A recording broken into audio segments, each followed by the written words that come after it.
Okay, let's unpack this. Aston Villa are absolutely flying. I mean, genuinely soaring.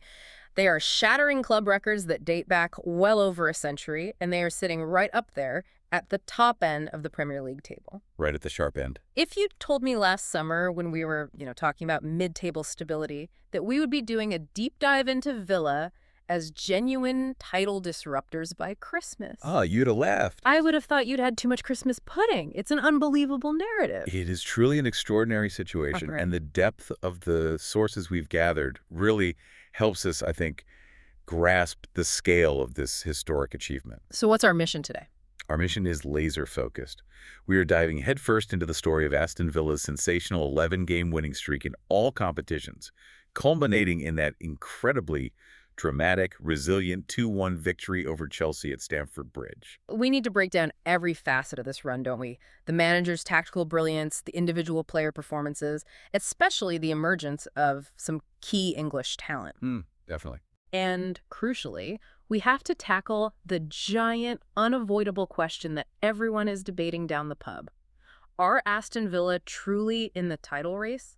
Or is this magnificent, statistically defiant momentum simply, well, unsustainable when you compare them to the behemoths of the league? And the initial context is everything here. It really highlights just how far they've come. Go on. As of this week, Villa are third in the table with 39 points, just 3 points behind the leaders, Arsenal.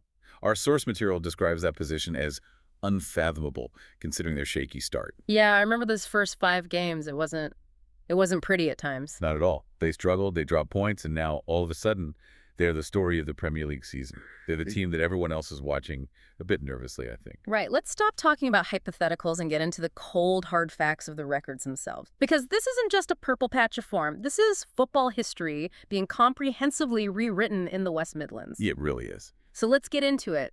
Our run for the history books. We have to start with the big one, the all-time club record. Okay. Aston Villa have now achieved 11 consecutive victories in all competitions.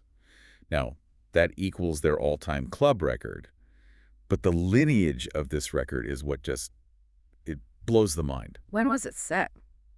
It was previously set in September 1897, Wow. and then matched once in March 1914. You are literally talking about a run of consistency that bridges 3 different centuries of football history. That's astonishing.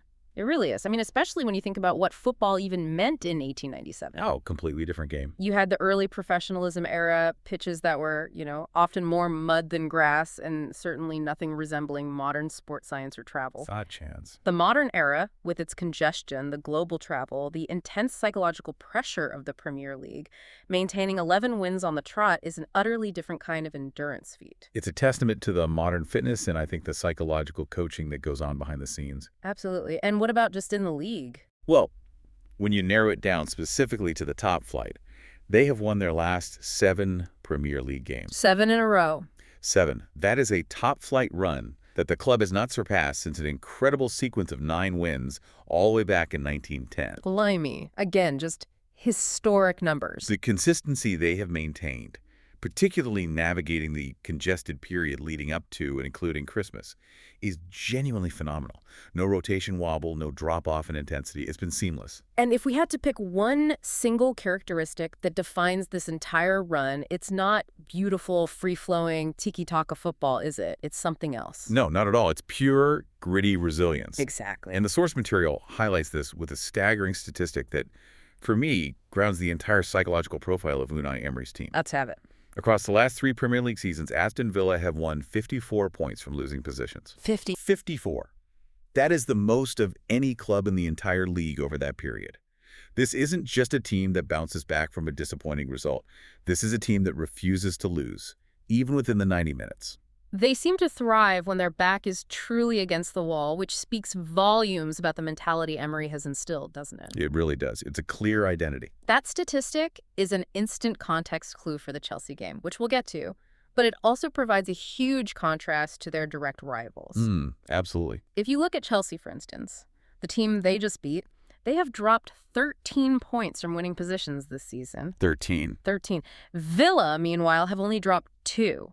That gap is staggering, and it tells you who has the grit, the defensive management, and I think the sheer ruthlessness to see games out when the stakes are high. It tells you that the manager has clearly instilled an incredible level of confidence and, perhaps more importantly, an unwavering tactical structure that allows them to maintain control even when they are forced to chase a game. They just don't panic. They don't. Now, this resilience, it inevitably feeds into the central fan and pundit debate around the nature of their victories, which is the tight margins. The skeptics always zoom in on this. Yes, and they have a point, numerically at least. A significant portion of this historic winning streak involves one-goal margins. The argument is that their last 8 wins have all been by a single goal. Right, and that's where the dialogue splits. Completely. For the skeptics, the argument is simple. This suggests pure luck. They're clinging on, getting fortuitous deflections or relying on incredible last-ditch defending.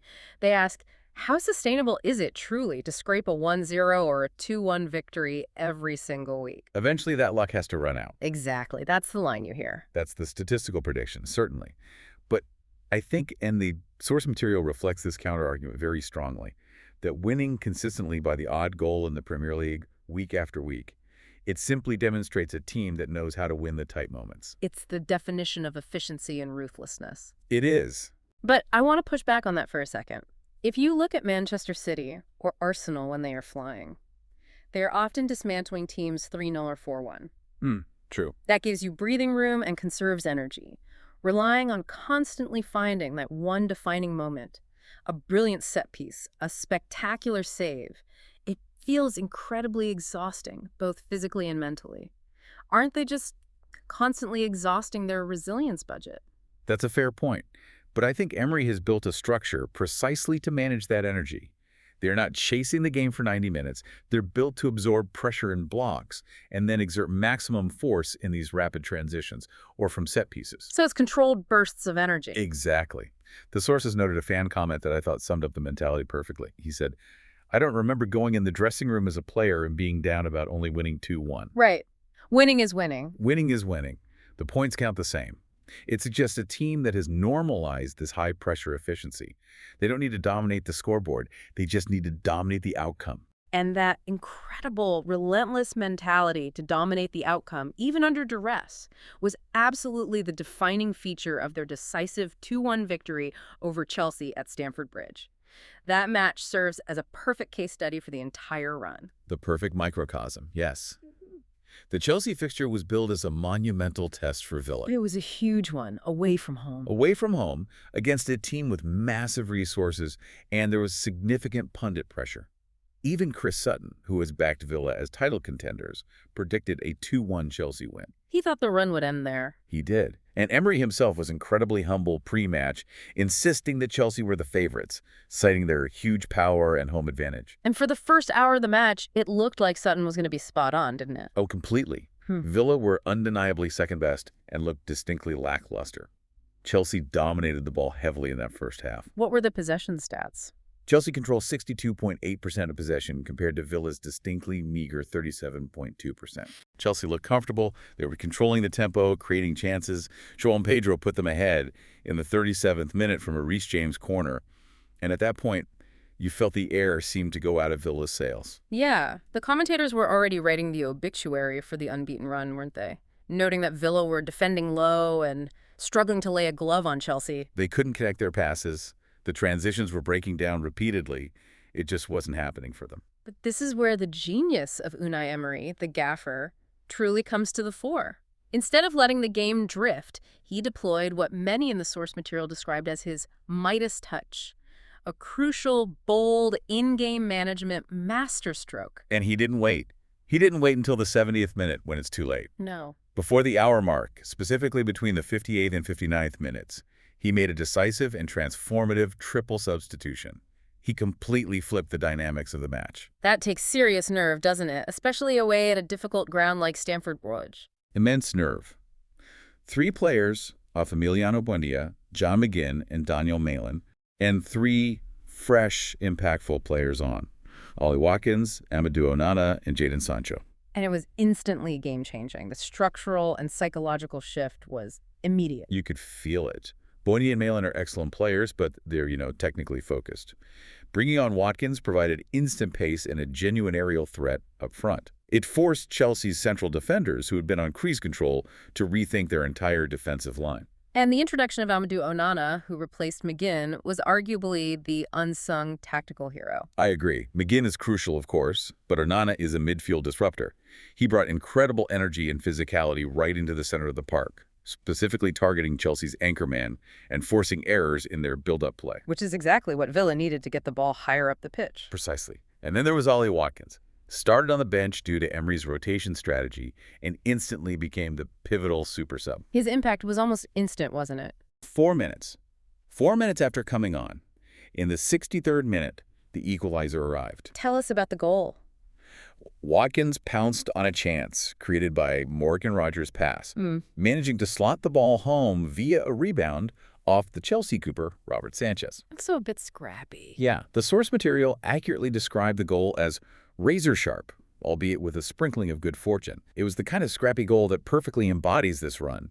Clinical finishing combined with a little bit of momentum luck. And he wasn't finished there. Not by a long shot. In the 84th minute, he secured the winner. Yuri Tielemans delivered a corner, and Watkins headed an unstoppable goal past Sanchez. That header was incredible. The sheer power and placement. It left the keeper with absolutely no chance. That display earned him a phenomenal 9.1 average player rating and the well-deserved player of the match accolade. What I find truly fascinating about this comeback isn't just the goals, but how it exposed the fundamental difference between the two teams' approaches, especially in that second half. Despite having significantly lower overall possession for the whole game, Villa ended up with more shots on target. That's right, 8 to Chelsea's 3. They were just surgical in their approach. And this is the critical defining theme of Emery's football, isn't it? Efficiency over dominance. Yes, and the statistical contradiction is laid bare by the expected goals, the dreaded XG. Here we go.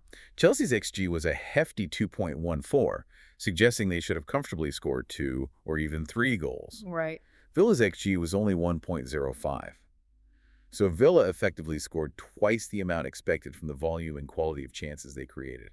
They took a low probability of scoring and converted it into 2 high-value goals. It's like turning straw into gold, statistically speaking. Exactly. And just to put a physical layer on that psychological and statistical comeback, Villa also covered significantly more distance during the match, 101.47 kilometers, compared to Chelsea's 96.32 kilometers. So when that triple substitution injected life, they outran their opposition. They were hungrier for the result. Simple as that. Now, we can't discuss the match without acknowledging the heated post-match reaction, particularly from opposition fans. No, you can't. The sources we looked at are full of intense fan outcry, suggesting the result was heavily influenced by some contentious refereeing decisions. And this just reinforces how tight those margins were. It does. The biggest point of contention focused on Chelsea's goalkeeper, Robert Sanchez. Multiple fan comments and articles accused him of 2 clear handballs outside the penalty area that were missed or waved away by the referee, Stuart Atwell, and by VAR. I saw some of that online. One commenter on Reddit was absolutely fuming, saying, the refs somehow kept Sanchez on the pitch after 2 clear handballs and suggesting the result was, well, bullshit to the frustrated home support. The general feeling was that if Sanchez had been sent off, which many argued was merited, the numerical advantage would have killed the game much earlier, and Villa would have strolled to victory. There was also controversy over another possible handball inside the area that wasn't given. The key takeaway from all this fan outrage is that Villa's win wasn't a comfortable, dominant performance. It was achieved by prevailing in an atmosphere filled with huge tension, tactical gambles, individual brilliance, and, yeah, maybe a little bit of luck regarding the officials. So we have a match where they were tactically outplayed for an hour, statistically defied all expected metrics, physically outran the opposition in the second half, and maybe had a touch of fortune with the officials. It is, as you said, the perfect microcosm of this entire Villa run, finding a way to win regardless of how messy or statistically improbable the circumstances. Which brings us straight to the man orchestrating the controlled chaos. Unai Emery. The man himself. He is clearly a manager who has learned how to manage both internal squad expectations and external media pressure. His approach post-match was defined by deliberate humility and realism. He immediately played down any title talk, didn't he? Instantly. He used that fantastic line, say they wouldn't even discuss the league target until day 34. Which is basically mid-April. That's classic Emery, isn't it? It really is. He's constantly reinforcing that teams like Liverpool, Chelsea, and the Manchester clubs have huge power, established history, and far greater resources. He is determined to manage expectations, keeping the focus strictly on the next game. And the pundits are lapping it up. They're praising this as incredibly astute management. They are. It allows him to synthesize all this tactical information and stick rigidly to his principles while simultaneously lifting the crushing weight of expectation off a squad where many players have never been in a title fight before. Right. If he started shouting about the title, every small error would be magnified tenfold. Exactly. But there is a small vocal faction of the fan base that worries about this restraint. I've seen that. They believe he should be more aggressive, suggesting he should strike while the iron is hot by buying big in January and having a proper go at the title. They fear that if they don't capitalize on this momentum now, they might not find themselves in this elite position again. But Emery is prioritizing the long-term mental stability and tactical coherence over a short-term, high-stakes gamble. He knows they are structurally not built like Man City. And we absolutely must now address the core of the debate, the statistical elephant in the room that prevents so many analysts from taking Villa's title chances seriously. The XG metric. The dreaded XG. This is crucial for anyone listening who wants to understand why this debate is so persistent. Give us the hard numbers. Why does the statistical model seem to, well, despise Aston Villa being so high up the league? The primary reason is that Villa's expected goals, or XG, is shockingly low for a team sitting third in the table. How low? Across the league, their XG ranks only 14th in the division. 14th. Despite this low volume of high-quality chances created, they have scored over 8 goals more than the model predicts they should have scored. Right. Which is one of the largest positive differentials in the entire league. Over 8 goals more than the statistical model predicts. That is an enormous statistical anomaly. It's huge. And historically, when a team runs that hot-converting low-probability chances at an exceptional rate, a statistical regression is almost inevitable. The goals dry up, the chances stop falling right, and the results turn into draws or narrow losses. And that leads pundits and data analysts to argue they are massively overperforming and relying on a run of unsustainable, high-variance finishing.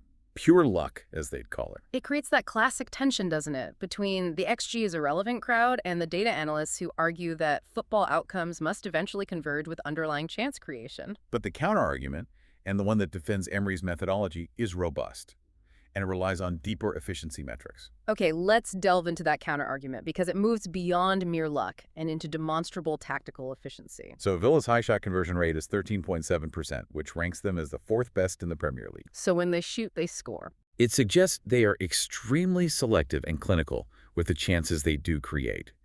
This isn't just luck. They might rank just 11th for total shots taken, but they are 6th highest for goals scored. So they are clinical when they finally get their sight on goal. It's about quality over quantity, which is a hallmark of counterattacking sides, isn't it? Exactly. They are not trying to grind down the opposition with 1,000 passes. They are waiting for the moment of vulnerability and hitting the target ruthlessly. And what about defensively? Furthermore, their success is underpinned by their defensive stability. While their expected goals against, the XGA, so the quality of chances they concede, is middle of the pack, their XG on target conceded is the 3rd best in the league. Okay, explain that. That's a subtle but vital distinction. It means they limit the quality and placement of the shots that actually make it to the keeper. They force opponents into less threatening positions, or to take shots that Emi Martinez is statistically more likely to save. So Emery's system might allow opponents to take a higher number of shots because Villa are defending deep, but they are consistently ensuring those attempts are, for want of a better word, rubbish. Or at least easily managed by Martinez. They rarely allow opponents to feel comfortable, even if the raw possession or shot count favors the opposition. The analysts supporting Villa suggest that this performance isn't just driven by luck, but by individual quality, intelligent movement, and rapid attacking transitions. They win the set pieces, they win the one-on-ones, and they win the moments that matter. And we simply cannot ignore Emery's own track record in defying statistical logic. He has previous form for this, hasn't he? Oh, he absolutely does. Mhm. People often forget his 22-game unbeaten run at Arsenal, which was famously described as statistically shocking at the time. Because they often didn't warrant the results, but the wins just kept stacking up. Exactly. He constantly overperforms at clubs that are not expected to challenge for the highest honors. He took Villarreal to a Champions League semifinal, knocking out Bayern Munich. And won the Europa League with them, their first ever major trophy. That is the crucial context. Emery seems to thrive when he's operating slightly under the radar, away from the intense scrutiny that comes with managing a massive club like PSG or Real Madrid. He manages the pressure externally and instills that clinical efficiency internally. It's the difference between a system built on statistical supremacy, which requires massive resource output like Man City, and a system built on psychological resilience and clinical efficiency in key moments. Which is the Emery hallmark. It's a high-wire act, but he's done it before. Right. Now, let's look at who is executing this high-wire act, the players. We have to talk about Morgan Rogers. He is absolutely having a career-defining season and stealing domestic headlines. He truly is, and his emergence has been crucial to this run. Rogers has been hailed as a fantastic guy and a leader by Emery, which is high praise for a player still establishing himself. And his numbers are brilliant. Look at them. 10 goal involvements, 7 goals and 3 assists in the league this season. And the headline stat is that this is the most of any English player across the opening 17 match days. That is phenomenal output. That's serious bragging rights, especially when he's directly challenging his former Manchester City Academy peer, Cole Palmer, who has also been lighting up the league. Yeah, the source material highlighted the friendly rivalry they share, didn't it? Something about a goal celebration. It did, noting Rogers' distinctive goal-scoring celebration that he created and Palmer supposedly copied back in their academy days. It's a great bit of narrative color, but it underlines that Rogers is operating at an elite level right now. And showing huge versatility. Emery has used him effectively as a number 10, an inside forward, or even a roaming winger. That adaptability is highly valued in a squad that needs maximum utility from its key players. His impact isn't just statistical, though. One source noted, Rogers' hitting form is what propelled us up the table with big moment after big moment. He's delivering goals in high-pressure situations. Which is what the best sides rely on. But football isn't just about the attacking flair. The structural strength of this Villa side lies in the spine, the engine room, and the back line. And in the middle of the park, Boubacar Kamara is the pivot around which everything turns. He's the fulcrum. Kamara is widely praised, described as world-class and mind-bogglingly underrated. Why is he flying under the radar compared to some other Premier League midfielders? I think it's because he does the simple things perfectly, and he provides immense tactical discipline. He anchors that midfield, shielding the defense with intelligence, not just brute force. So he's crucial for the transitions. His influence is key in winning second balls, breaking up opposition transitions, and then starting Villa's own rapid attacks with short, crisp passes. He's not a player who grabs headlines with 40-yard screamers, but his positional awareness is arguably the best in the league. Allowing the likes of Rogers and Watkins to push forward. Exactly. And their backline, when fit, is incredibly solid, led by xG-Defying, who is listed as one of the best center backs around. But if Kamara is the pivot, Pau Torres is the secret key to unlocking Emery's entire attacking philosophy. This is pure, undiluted Emery ball. Emery insists on center backs being positive and controlled in possession, effectively acting as the first phase of attack. So it's not enough for a center back just to clear the danger. They have to immediately transition into attack. Precisely. And Torres, who he signed from Villarreal, is decent defensively, but he excels in his passing, range-long, accurate diagonals, and penetrative short passes through the lines. How does Torres' specific passing ability change how Villa play? It means Villa can bypass the opposition's first line of press instantly. When Villa dropped into that low block, Torres is the one player who can receive the ball under pressure and then accurately ping a pass wide to a fullback or high up the pitch to a runner like Watkins or Sancho. And his absence has been filled. The source material noted that his recent absence was highly noticeable, for instance, during the difficult game against Manchester United, where Villa struggled to execute quick, controlled exits from the back. That shows his irreplaceable importance to the tactical engine. And finally, the World Cup winner, Emiliano Martinez, who seems to inspire as much heated debate as he does confidence. Martinez is the epitome of the team's efficiency ethos. The sources praise him for his clutch saves and what's termed his genius management. He's controversial with his theatrics and his mind games. He is, but when you are consistently defying the XG by allowing higher quality shots, you need a goalkeeper who can make the saves he shouldn't. His fans argue he's easily fifth best keeper out there, particularly strong in one-on-ones and in reading the shape of unpredictable shots. He provides that last, non-statistical psychological layer of defense. But all this brilliance and defiance is happening against an intensely difficult financial backdrop. This team is punching far above their weight, given the severe financial restraints they face under the Premier League's profit and sustainability rules, the dreaded PSR. We must clarify what the PSR actually is because it's crucial context for the listener. We hear about it constantly, but what does it mean for Villa? Essentially, the profit and sustainability rules limit a club's losses to a maximum of $105 million over a rolling 3-year period. Okay. Villa's recent spending, coupled with prior investments, has put them right up against that limit. To comply, they have been forced to prioritize making transfer profit. And the proof is in the numbers, isn't it? It is. Villa have made a massive £77 million transfer profit this year, easily the highest figure in the top flight. Wow, 77 million transfer profit. So they sold assets to generate cash flow, which means their transfer dealings have been heavily restricted. Massively. They've only spent $58.3 million on initial fees over the 2 windows in 2025, yet they have the 3rd most points in the league this year. It just highlights the brilliance of their recruitment under Emery and the technical director, who have found diamonds like Rodgers and Kamara cheaply, or leveraged Emery's contacts for players like Torres. That statistic, their points return per £1 million spent, shows how effective they are with limited resources. But this PSR constraint dictates their immediate future, especially the January transfer window. We're hearing it's going to be quiet. Very quiet. They are relying heavily on loan deals with option-to-buy clauses, mirroring their approach last year to manage immediate cash flow. The focus is not on big-name signings, but filling specific crucial gaps created by injuries. And what are those specific gaps that could derail the campaign if left unfilled? The major area of concern is center-back cover.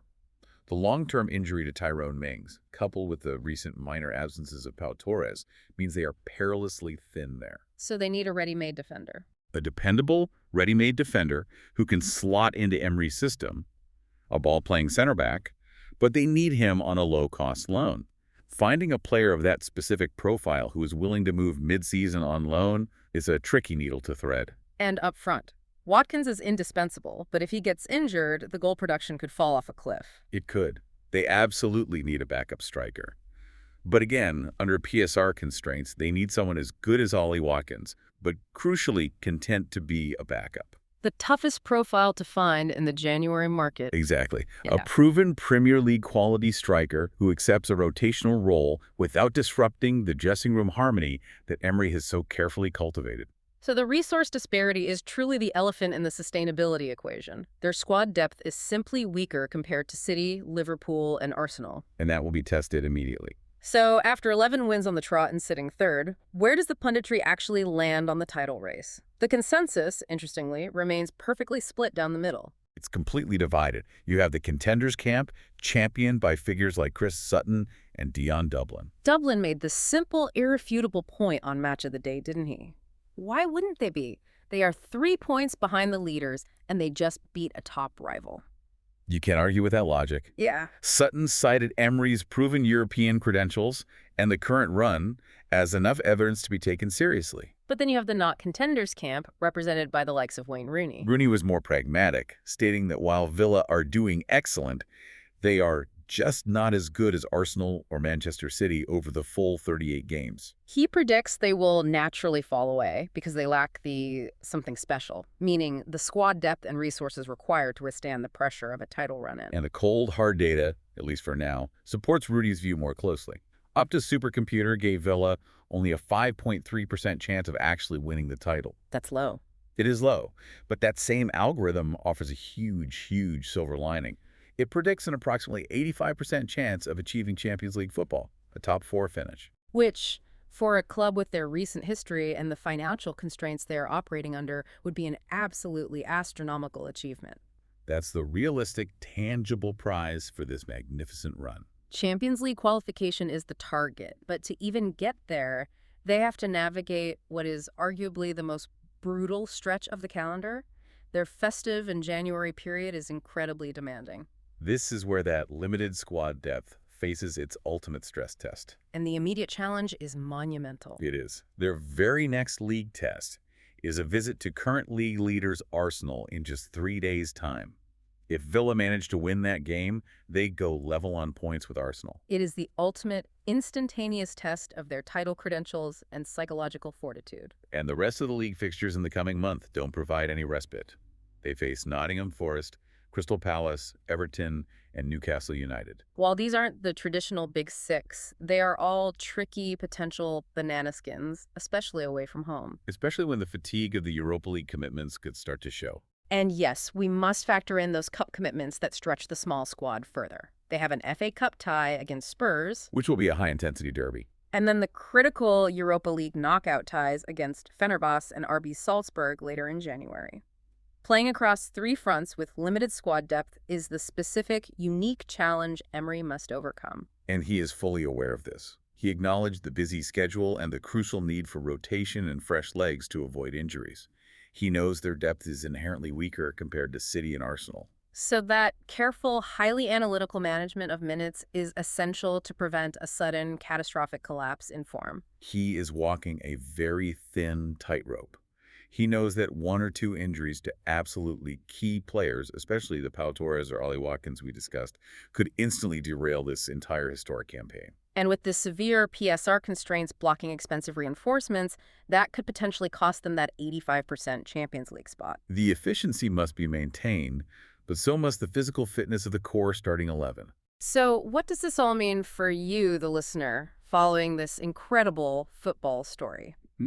Aston Villa, under Unai Emery, have demonstrated the perfect synthesis of world-class, pragmatic management, bursts of individual brilliance from players like Morgan Rogers and Ollie Watkins, and a clinical defensive structure that maximizes results from limited statistical opportunities. This run isn't just historic, it's financially astute, and it is genuinely disruptive to the established Premier League order. It means we are witnessing a genuinely fascinating philosophical experiment in modern data-driven football, isn't it? It is. Can world-class tactical efficiency and unwavering psychological resilience consistently beat unlimited resources and statistical supremacy over a full 38-game season? They are not dominating the metrics, but by winning the key moments, the set pieces, the transitions, the defensive scrambles, they are dominating the outcomes. Emery has engineered a mentality that fundamentally refuses to accept defeat, encapsulated perfectly by that stunning comeback at Chelsea. The foundation is set, the records are broken, and the belief is sky high.